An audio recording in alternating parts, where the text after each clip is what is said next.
Okay, here we go again. More and more fun up the wazoo. It's the Midnight Skeptic again coming at you. And this is show number 95 on YouTube. I've been doing 95 shows on YouTube, but I go back quite a ways before that, a number of years on KPCA LP 103.3 FM here in Petaluma. And this is Tuesday, a week after the election day. And as my intro music and recorded intro rant says, the views of the Midnight Skeptic are not necessarily the views of Petaluma Community Access or any of its affiliates, although I strongly suspect that my views are the views of the people down there at KPCA, and which is a subsidiary of Petaluma Community Access. Okay, my liberal, progressive, woke views are not necessarily the views of Petaluma Community Access, but should be and probably are. And I want you to send all death threats and hate mail and constructive suggestions to the Midnight Skeptic at gmail.com. And let's see, this is Tuesday, the 15th of November. And let's see, Midnight Skeptics at gmail.com. I have not really yet received a death threat. Maybe I'm doing something wrong, but I will keep doing this as long as I'm able to, and I'll probably do my last show on my deathbed in about 20 years or so. Okay, shout-outs. Anchor.fm/Spotify goes out all over the world. And Anchor, sends me updates on who's listening to me rant. And I've got a couple in the EU, 10 or 12. In England, Ireland, Germany, Spain, France, etc. I've got one in Russia still, and a couple in Canada, a couple in Australia, a couple in New Zealand. Okay. And I guess since they're getting me on Spotify, they just can't see me, which is good news for them. They can just listen to me rant. Okay. Locally, Tom Gaffey, who's the manager of the Phoenix Theater here in Petaluma, Nariman, Tom and Nancy Throw, Keith and Cody, Kevin and Lori up in Katati, and then Dennis and Megan down in Tiburon, and Rich and Kathy down in Sebastopol, over in Sebastopol. And in San Francisco, Yvonne Santos, Pacifica, Stan Gustafson, and Susan Miller, who I understand from Stan is a progressive, liberal, woke person, just like I am. I haven't met her, but looking forward to it one of these days. Okay, lost my notes here. Okay, down in L.A., Jackie Kolar and her two daughters, Melanie and Samantha, they listen in occasionally. Down in Arizona, my brother Brandon and his wife Vicky and their daughter Andrea, her husband Tim, and their three little terrorists. Andrea, take care of yourself. She's still working as a nurse at a local hospital down there. Over to Arkansas, Shannon Reed, good luck with your opening of your massage business down there. Arkansas, people down there truly need to kick back and relax and get more progressive and liberal. You just elected, a MAGA head Republican as your governor. She's a piece of work. When she was the media personality and the previous guy's administration. Anyway, okay, enough of that. Shannon Reed. Okay, down in Florida, Amelia Beamer and Nelson and Alice Lydell. Nelson, good luck with your eye surgery. Up to North Carolina, Dave Rubin, Dr. Dave Rubin, my favorite lung doctor in all the wide world. And up to Long Island, Geraldine Goldfinger. And Sonora, my old hometown. Shout out to Tim Conrad, who is from Sonora, but now living in Petaluma. He's a wonderful photographer. Robert and Colleen Finnegan. And Robert, I'm glad to hear that there's nothing wrong with you anymore. And Bob and Sandy Fisher and their daughter Martha, who's a nurse. Take care of yourself, Martha. And their son Brad. And Darrell Larson, Judy May, Leonidas Maciel, Kathy Francis. And then all the way down into Mexico City, Rosie Lopez Negrete. I think I forgot to mention her last week. Doesn't matter. Okay. And then John Gleason and his two daughters, Tiffany and Jennifer. They, I don't know which of them, if any, listen in occasionally, but they're aware of my ranting program, and occasionally they have listened. Okay, and Lynn Quayle, she gave me a like on my announcement of what the show's going to be all about, that I post it every week on my Facebook page. Okay, enough of that. A local event in Petaluma, and I'm going to do this first. It occurs the first Saturday of every month, and it's a Veterans Walk and Talk Meet at the Aquas Cafe, AQUS Cafe, 189 H Street at 2nd Avenue. And it's in the mornings, and I have a flyer of it, but they don't specify the time. And I asked John Crowley about it. He's the owner of Aquas Cafe. And he said in the mornings. Okay, well, how early? That matters to some people. I don't know. I would imagine 8 or 9 o'clock in the morning. And I will try to find out for sure by next show. Okay? All right. And Veterans Walk and Talk. Most of them that, as I understand it, are more recent veterans of, Afghanistan, Iraq. Personally, I'm a Vietnam vet. I was not ashore. I was in the Navy. I didn't go running through rice paddies with a M14 or anything, but I'm a vet, and they talk about the problems that they're going through, PTSD and other difficulties that veterans have after they get out of the service.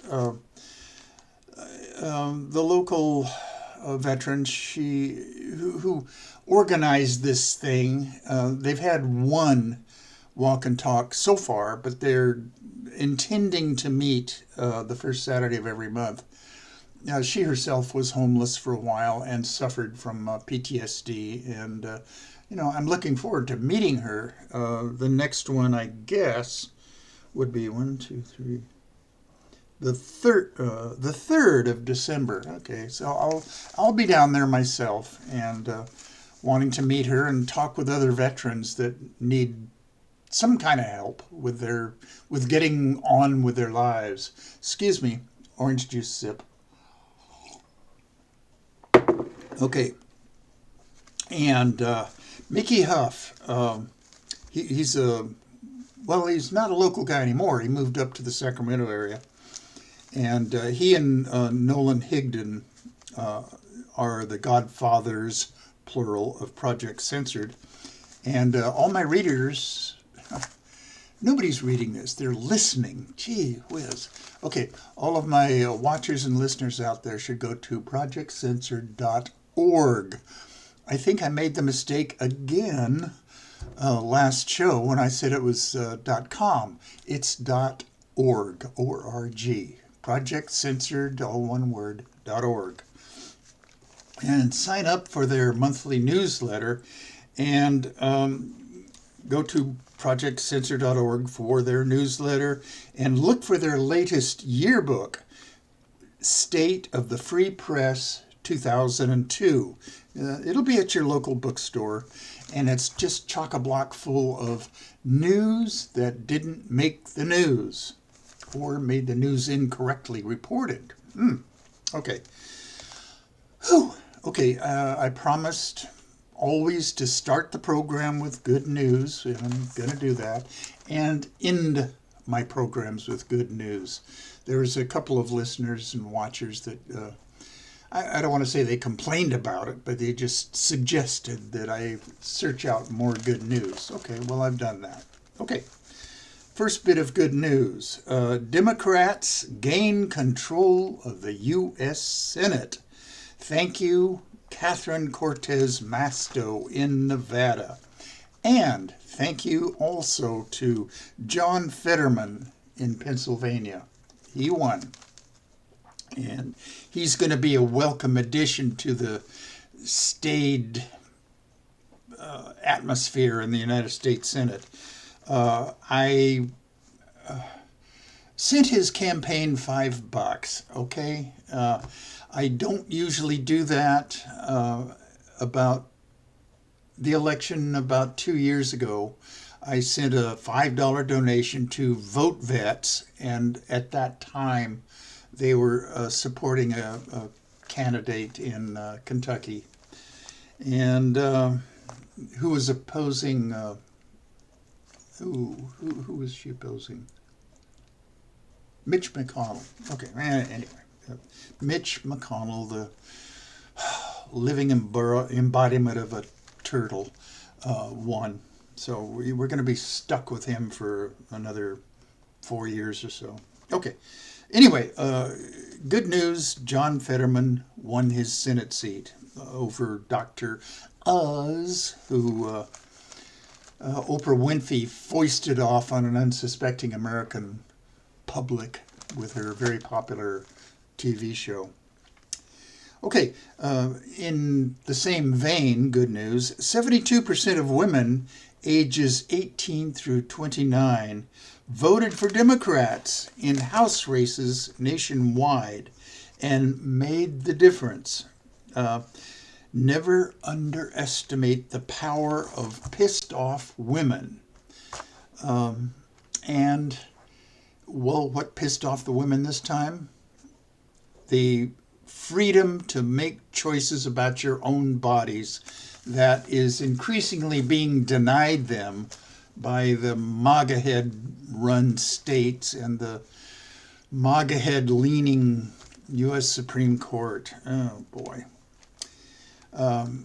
At least 3 of the Supreme Court justices that are there now out and out lied to the Senate confirmation committees that were asking them questions about their ideas about jurisprudence and everything, and they all said that Roe v. Wade was settled law. Of course they lied, and at least 1 or 2 of them should be impeached for that. No, that's not going to happen. So anyway, more good news. I have to say thank you to Generation Z young voters for turning out and overwhelmingly voting for Democrats. The 18 to 29-year-olds went for Democrats by 28%.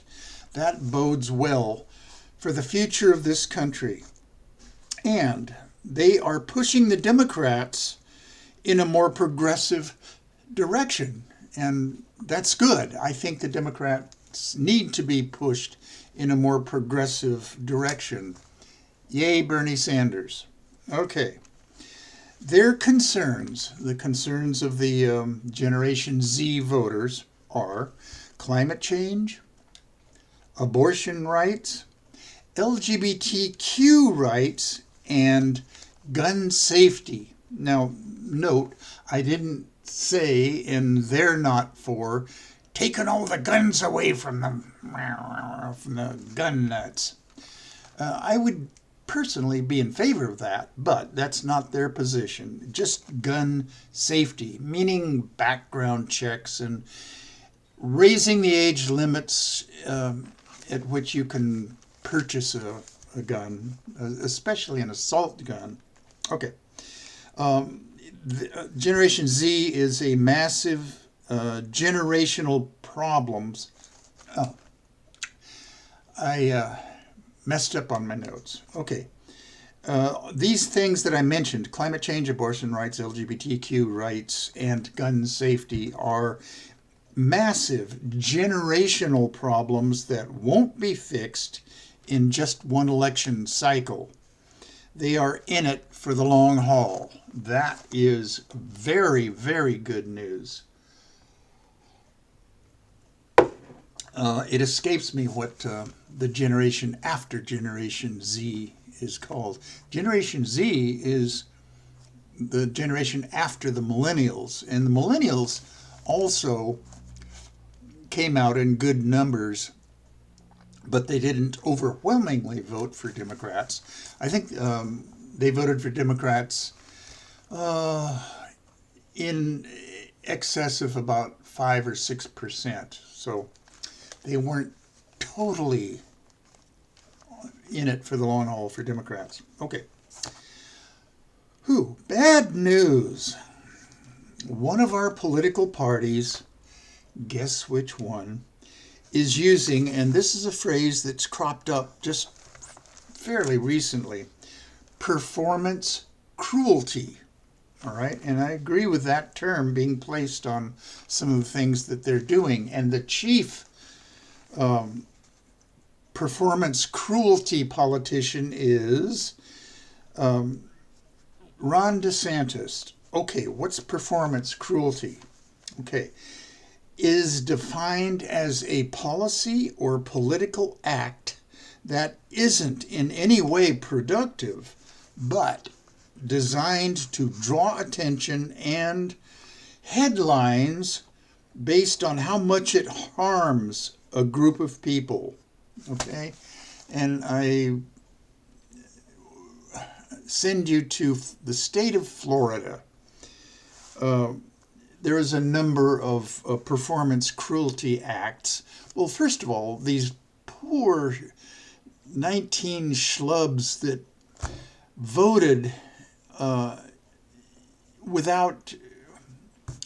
they voted with permission of the state elections commissioner, but technically were not allowed to vote because, they were ex-felons who had been released recently and supposedly had been assured by the election commissioner that they could vote. Well, Ron DeSantis, Bloatbag Jr., I'm starting to call him,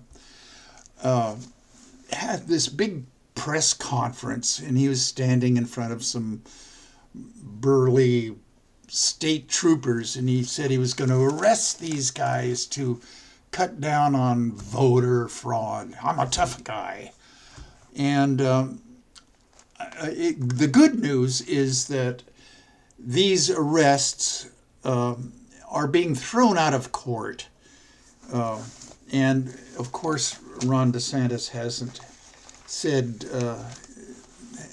uttered a peep about the results of these. But, having to even go through that is just horrible. I mean, they've been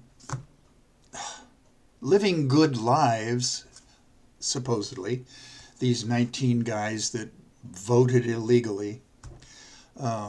Okay, and that was a bit of performance cruelty on Bloatbag Jr.'s part. Another Florida performance cruelty is the Don't Say Gay bill. And don't write in or get in touch with me and let me know that that's not the title of the bill. So there have been a few people who've mentioned that to me, and I'm aware of that. It's the Parental Rights in Education bill. Okay, that sounds kind of innocuous, really. What it really is just do not instruct in the classroom from K through 3 anything about sexual identity, sexual orientation, or gender. What? What's the word I'm looking for? These damn brain freezes. Okay, well, none of that is instructed, okay? The word instructed is vague enough so that any MAGA head parent can come and lodge a complaint with a school district down there. Okay, anyway, that's performance cruelty, okay? And the MAGA head party is rife with it. Okay, bad news, more bad news. Newly elected Oklahoma Governor Kevin Stitt, S-T-I-T-T, a MAGA-head GOP, of course, recently dedicated, okay, now this is a quote, a direct quote from him, every square inch of Oklahoma to Jesus. He went on, with the authority that I have as governor, and the spiritual authority and the physical authority that you gave me, meaning the voters of Oklahoma, I claim Oklahoma for you, Jesus. Okay, Christian nationalism at its worst. And then, okay, he goes on, quote, Father, we can do nothing apart from you. We battle against the evil of flesh and blood and against the principalities of darkness. Did they elect a governor or a preacher? Both. We will lose your will. Oh, excuse me. We will loose your will over this state right now in the name of Jesus. We will be a light to our country and to the world. And if you think I'm exaggerating the danger of Christian nationalism in this country, well, I'm not. Example one is Governor Kevin Stitt. Okay? More Florida bad news. On October 19th, the Florida Board of Education passed a new set of rules to implement and expand upon the Don't Say Gay bill and the Stop Woke Act, which both of those aim to further censor and punish teachers who instruct, and that's the word that's used in these bills, teachers who instruct on sexual orientation and gender identity. I guess that's the word I was looking for when I got my brain freeze a while back. Well, what constitutes instruction? Okay, that's vague enough. Okay, I've riffed on this Florida Don't Say Gay bill many times on past shows. If, say for instance, a first grade teacher on her desk has a picture of a lady and a first grade kid comes up and says, Mrs. Brown or Miss Brown, who's this lady? And if Miss Brown says, well, she's my fiancée or she's my wife, is that instructing? Well, a MAGA head parent who, hears the kid say something about that, all they need to do is lodge a complaint with the school district. And believe me, they are. And they are encouraged to do so by various right-wing groups. Moms for Liberty comes to mind. They are the book burners. They have chapters all over the country now. Another sip of orange juice. Okay, I'm off my notes again. Okay, well, what constitutes instruction, quote unquote? Teachers in Florida could lose their license for violating the parental rights in education law. And all it takes is one complaint from a MAGA head to not get the teacher fired, but to launch an investigation of some sort. I mean, either way, it's bad, and it's time-consuming, and it takes away from real instruction, like evolution, for instance, which MAGA head parents can complain about that as well. Okay, in related news to all this, as of 2021, Florida Education Association said there were nearly 9,000 teaching and staff vacancies. Gee, I wonder why.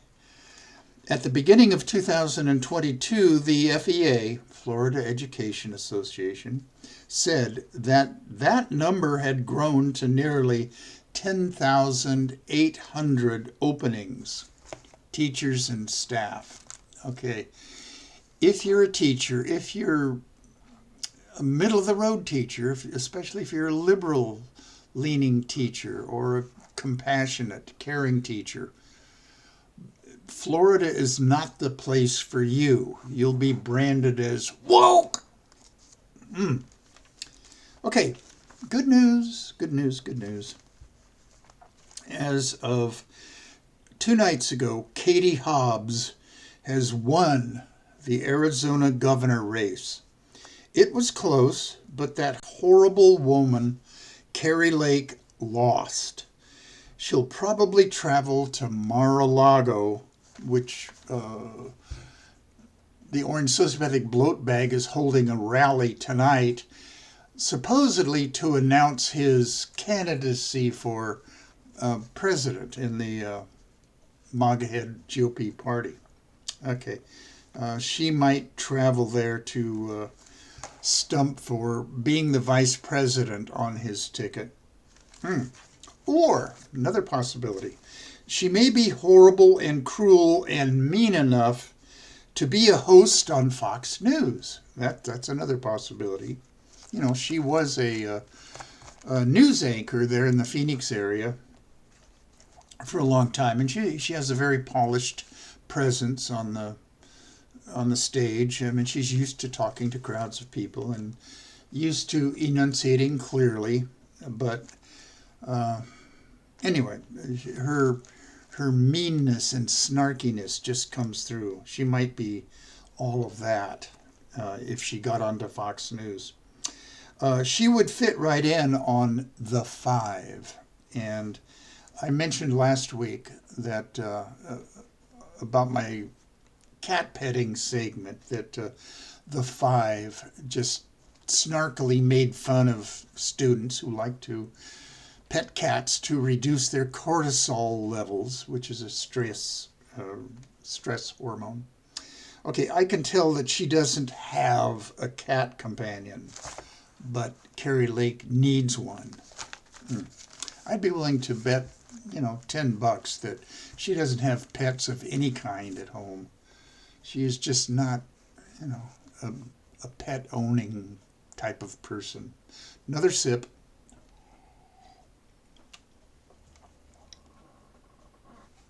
Okay, good news. Good news, real good news. The U.S. soccer team is using a rainbow crest in the World Cup tournament in Qatar. Qatar. I think it's pronounced Qatar. On their warm-up uniforms. Next Monday is the team's first match against Wales. Go U.S. Soccer. Okay, Qatar has been criticized over their attitudes toward LGBTQ fans and Qatari treatment of migrant workers.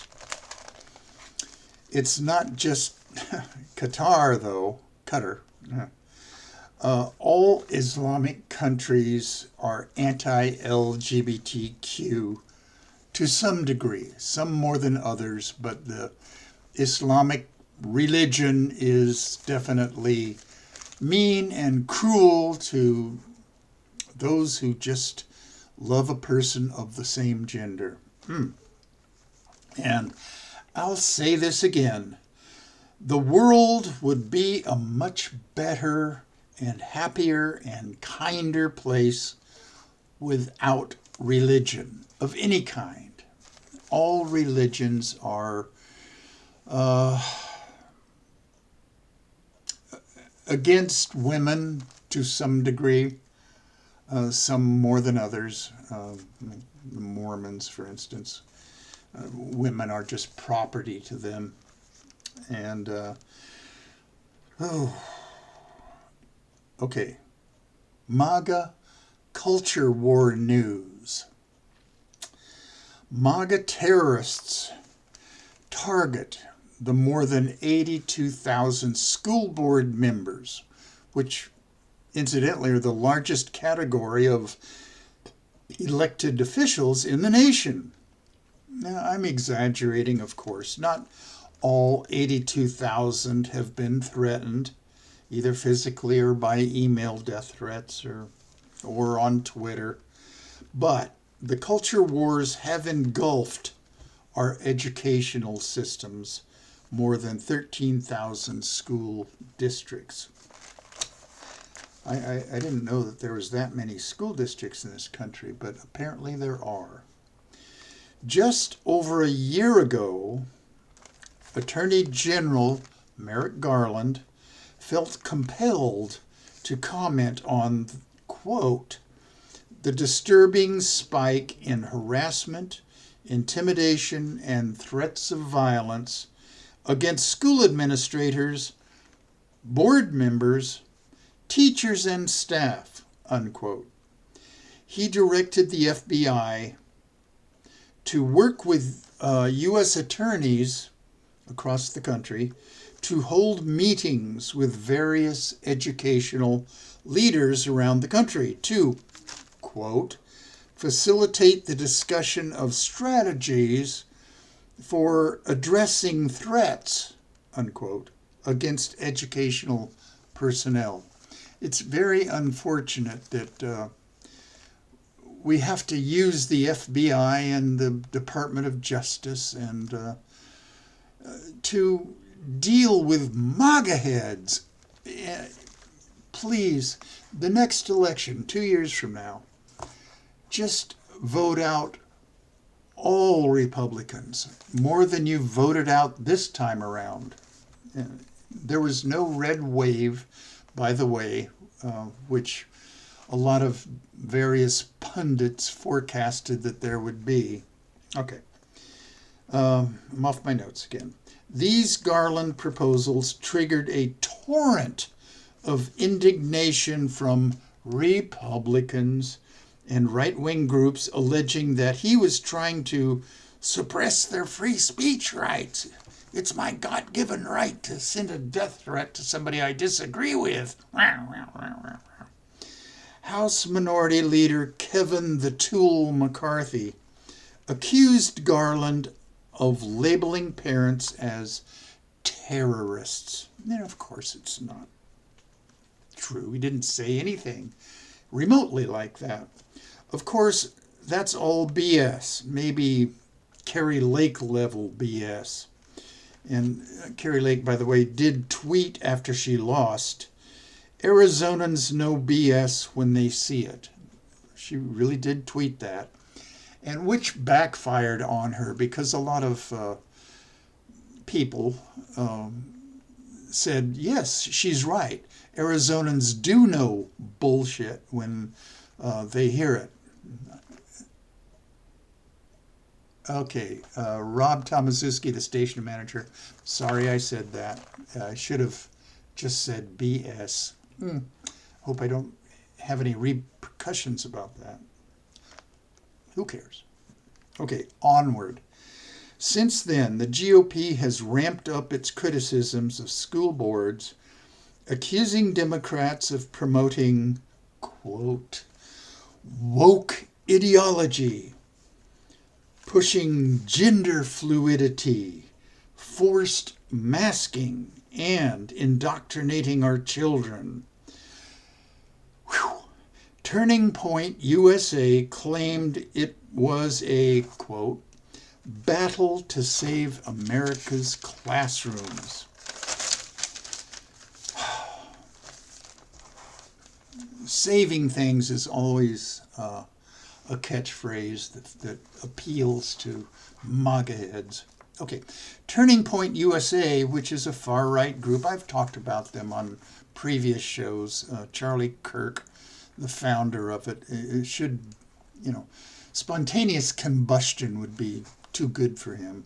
Okay, Turning Point USA, a far-right group with close ties to the orange sociopathic bloat bag, has placed hundreds of school boards on its watch list. Ooh.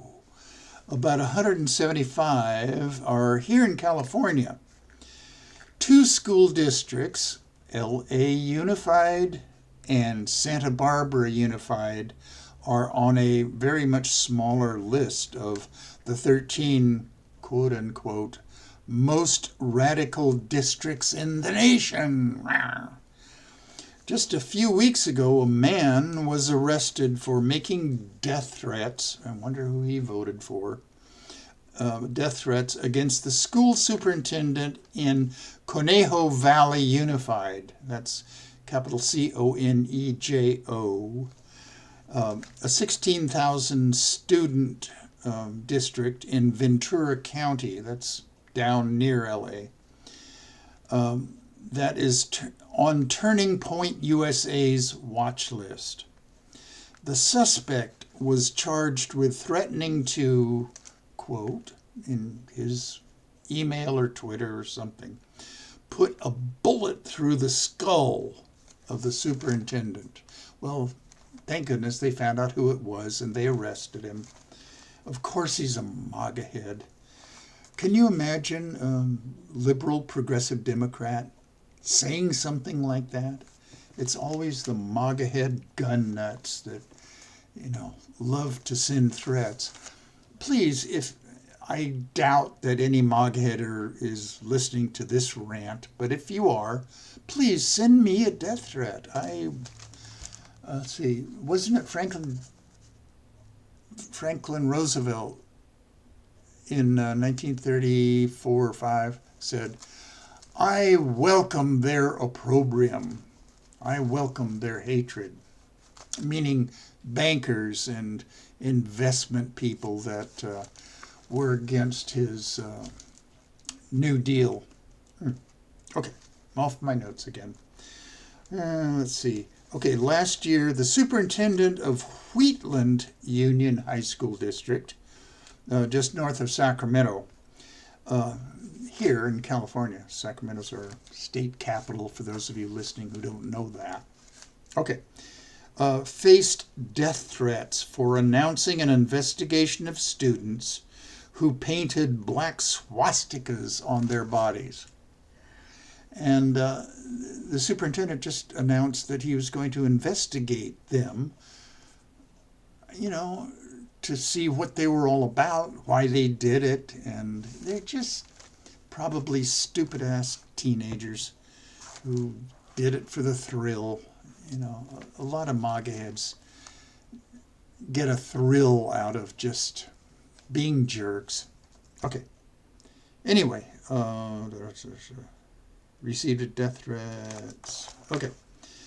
All right. Now, here's a note to all you both-siders and whatabouters out there.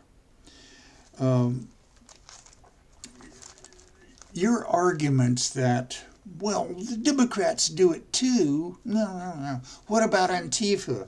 What about Black Lives Matter? Just stop it. the only violent or potentially violent or people that send death threats or hate mail, I'm going to say it. I'm going to say it again. Threats of violence and actual violence are the sole purview of Republicans, especially MAGA heads and MAGA head gun nuts. Okay. Good news. And this is going to be the end of my notes after this bit of good news here, but I will riff on the last election and riff on a number of things. Okay, good news.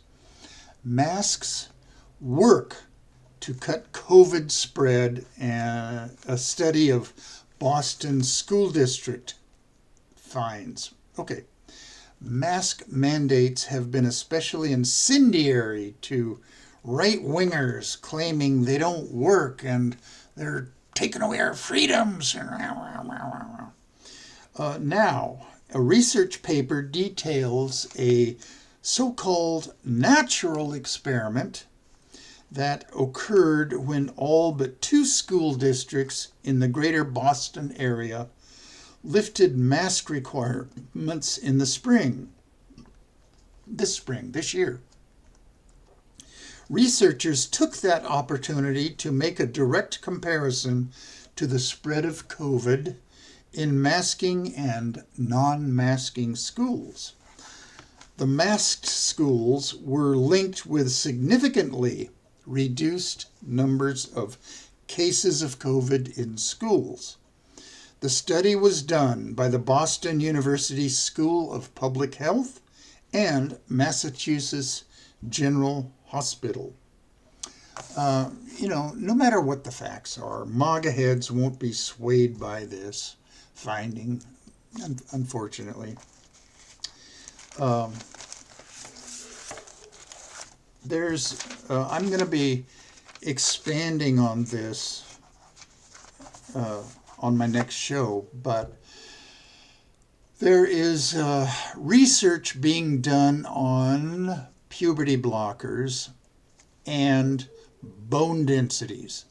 Okay, I have an article and I'm going to do some more research, online, so on, about the link between those two in Sweden and in the Netherlands, who have been quite liberal in their use of puberty blockers for kids that are trans kids.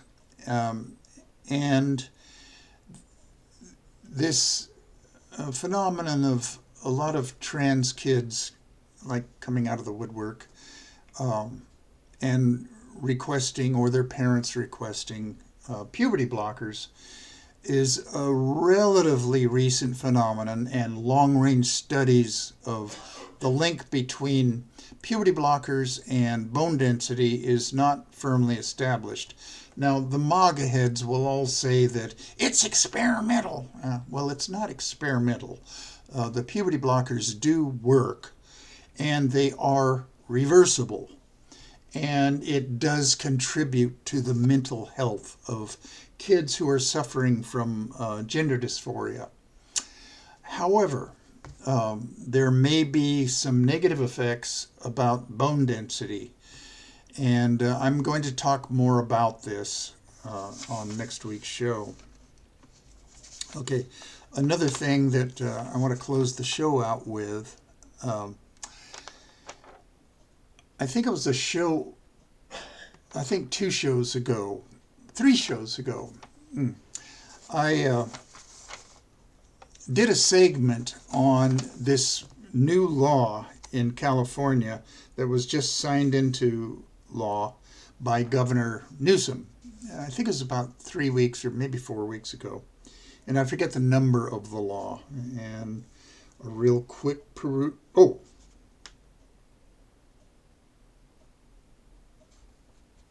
AB. Okay.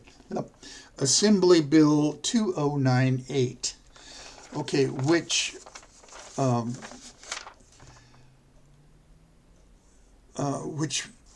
prevented doctors from misinformation or disinformation to their parents concerning COVID. Specifically, this bill was written to.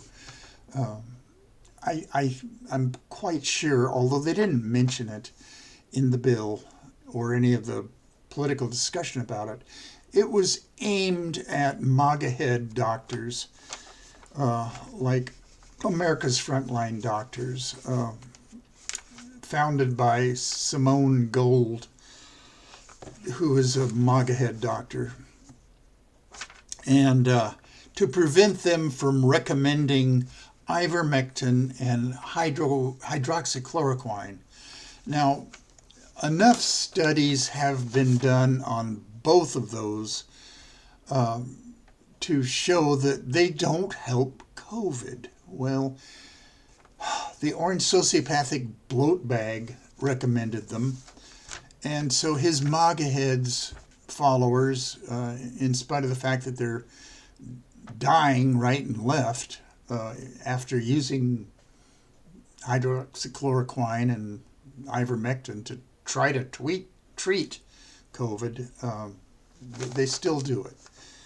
Okay, but the ACLU is challenging this COVID misinformation law, a California law that would punish doctors who give patients false information about COVID-19 has already been challenged by two anti-vaccine physicians. Both these guys are down in the LA area, and they're anti-vaxxers. And it's now being contested by the American Civil Liberties Union, which says the legislation suppresses free speech and isn't needed to protect patients from medical misinformation or mistreatment. And I see their point.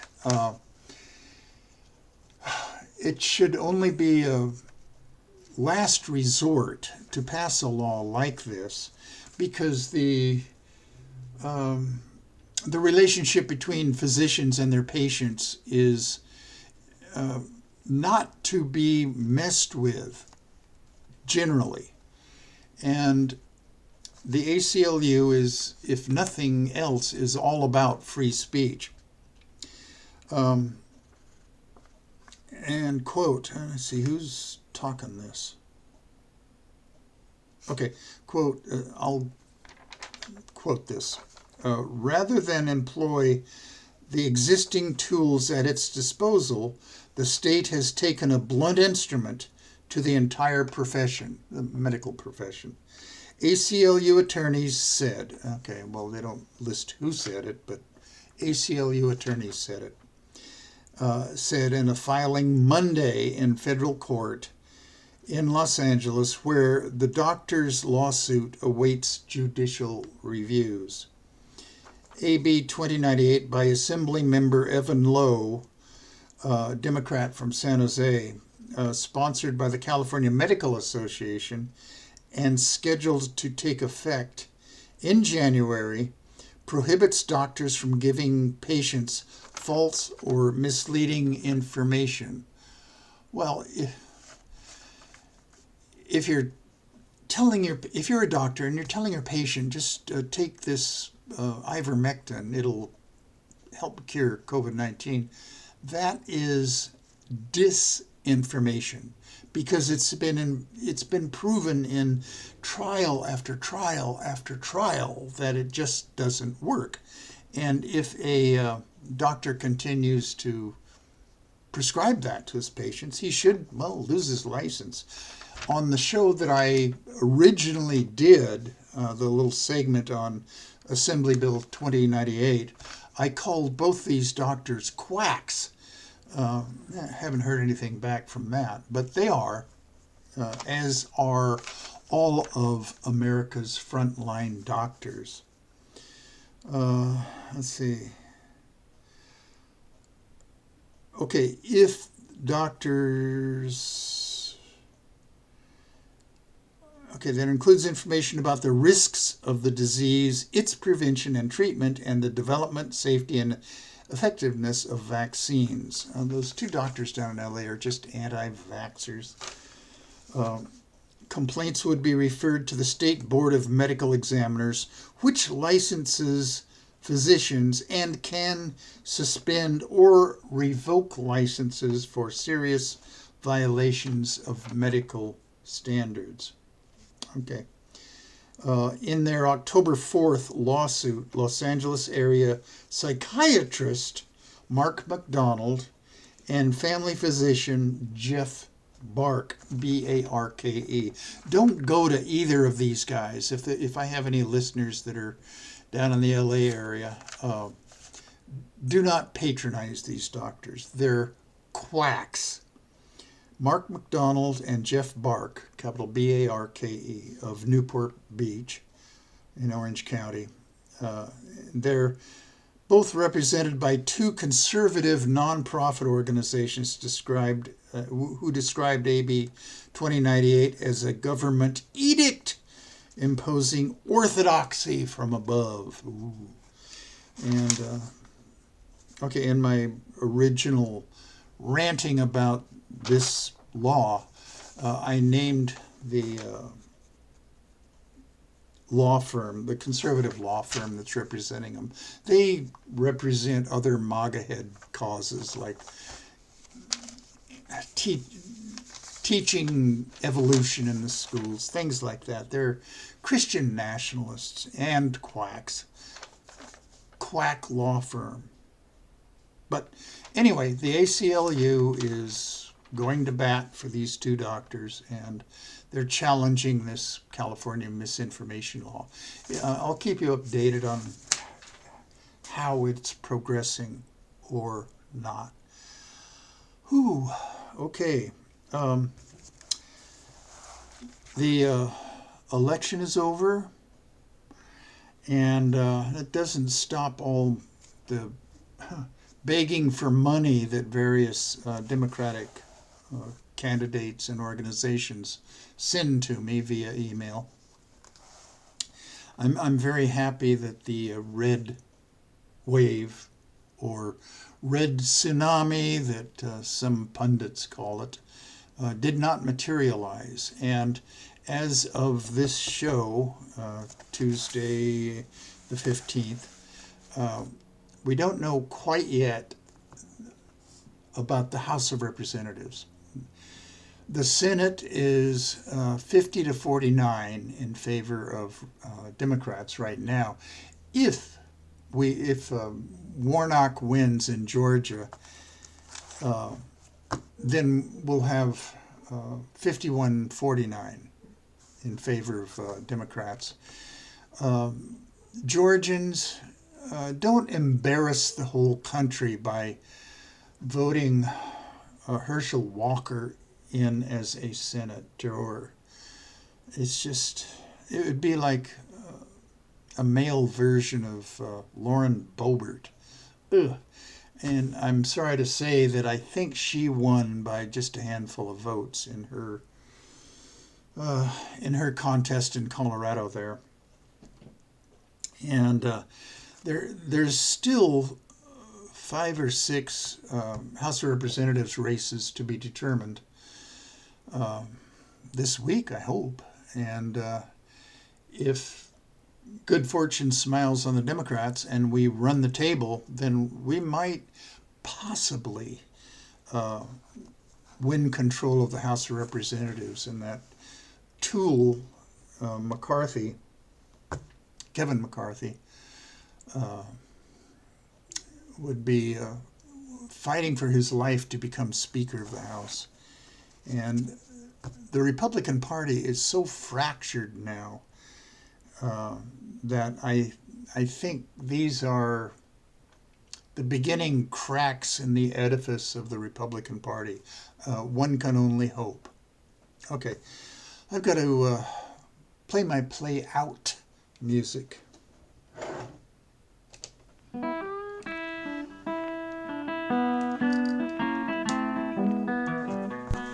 You have been listening to The Midnight Skeptic on KPCA LP, Petaluma, California. And we're at 103.3 on the FM dial and worldwide at www.kpca.fm. Support community radio at patreon.com/Petaluma Community Access. And remember, think critically, think logically, but live joyously, and most importantly, pet your cats.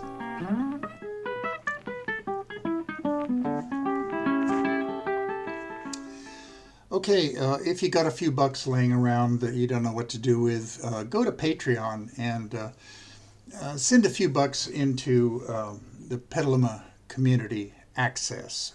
It won't go to me. It'll just go to the operations of Petaluma Community Access and its radio arm, KPCA LP 103.3 FM, and its television stations. I think we've got 2 or 3 television stations that we use to broadcast planning commission meetings and city council meetings, not just of Petaluma, but of all the smaller towns up here in Sonoma County. And I'm going to have another show. I'm going to record it next week. And this one is going to be on the Sunday the 20th at 9 p.m. And so the next one, the radio portion of this, will be on Sunday the 27th after I record it next week. So listen in then, and then maybe watch me on YouTube.